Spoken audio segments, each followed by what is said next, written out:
नमस्कार, मैं doctor Indu Gaur, Marvel hospital की फाउंडर और डायरेक्टर, और आज मैं आपको बताना चाहूँगी ओवेरियन सिस्ट के बारे में। अगर ओवरी के सरफेस के ऊपर कुछ फ्लूइड फिल्ड पॉकेट्स बन जाती हैं तो हम उन्हें ओवेरियन सिस्ट कहते हैं। ओवेरियन सिस्ट कितनी तरह के होते हैं? ओवेरियन सिस्ट सिंपल हो सकते हैं, कॉम्प्लेक्स हो सकते हैं, ओवेरियन सिस्ट बिनाइन हो सकते हैं, मैलिग्नेंट हो सकते हैं, और इनको हम क्लासीफाई करते हैं on the basis of ultrasound. Ultrasound में ऐसी कुछ क्राइटेरिया देखे जाते हैं जिससे हम बोल सकते हैं कि सिस्ट सिंपल है या कॉम्प्लेक्स है या बिनाइन है या मैलिग्नेंट है। अब हम बात करते हैं सिस्ट के कॉजेस के बारे में कि ये सिस्ट होते कैसे हैं। तो इसका जो सबसे कॉमन देखा गया है वो है इनफर्टिलिटी ट्रीटमेंट।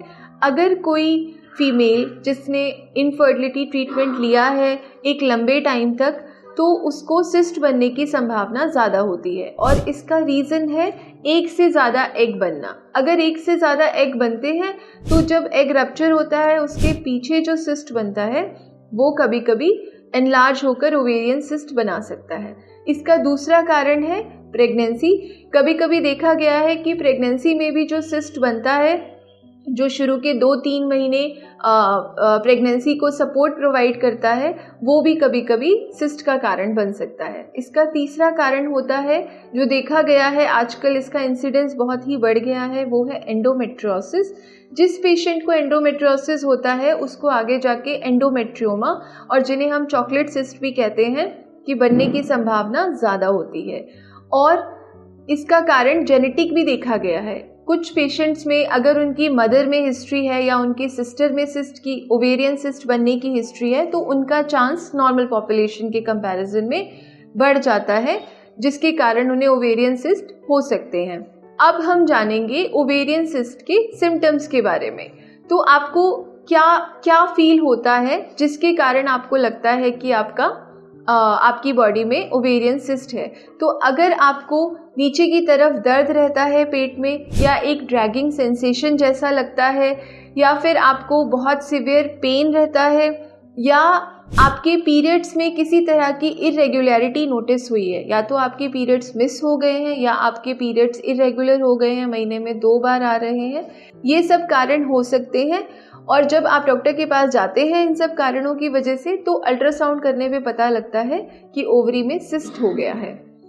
अब ये सिस्ट से क्या क्या परेशानी हो सकती है?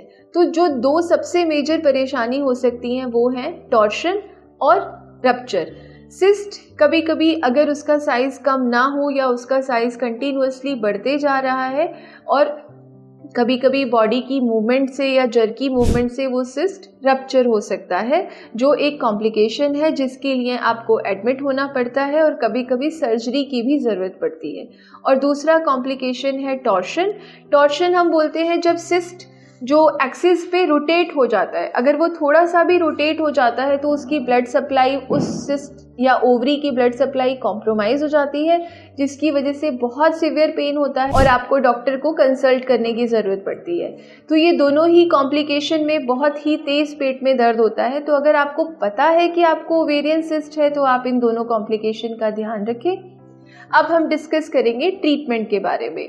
तो ट्रीटमेंट 90% ओवेरियन सिस्ट को मेडिकली मैनेज किया जा सकता है, क्योंकि ओवेरियन सिस्ट बनते रहते हैं, अपने आप ख़त्म हो जाते हैं। तो अगर आपका सिस्ट सिंपल है या मेडिकली मैनेज हो सकता है, उससे परेशान होने की ज़रूरत नहीं है। आपको डॉक्टर जो ट्रीटमेंट बताते हैं आप वो पूरा करिए, और हर 3 महीने 6 महीने पे एक फॉलोअप अल्ट्रासाउंड करवाना होता है, एंड 70 to 80% सिस्ट आपके विद मेडिकल ट्रीटमेंट ठीक हो जाते हैं। कुछ ऐसे सिस्ट होते हैं जैसे कि डर्मोइड सिस्ट, एंडोमेट्रियोमा या कॉम्प्लेक्स सिस्ट होते हैं, जिनके लिए आपको सर्जिकल ट्रीटमेंट लेना पड़ता है, और छोटी सी सर्जरी जिसे हम लैप्रोस्कोपिक की होल सर्जरी बोलते हैं, उससे इन सिस्ट को ठीक किया जा सकता है।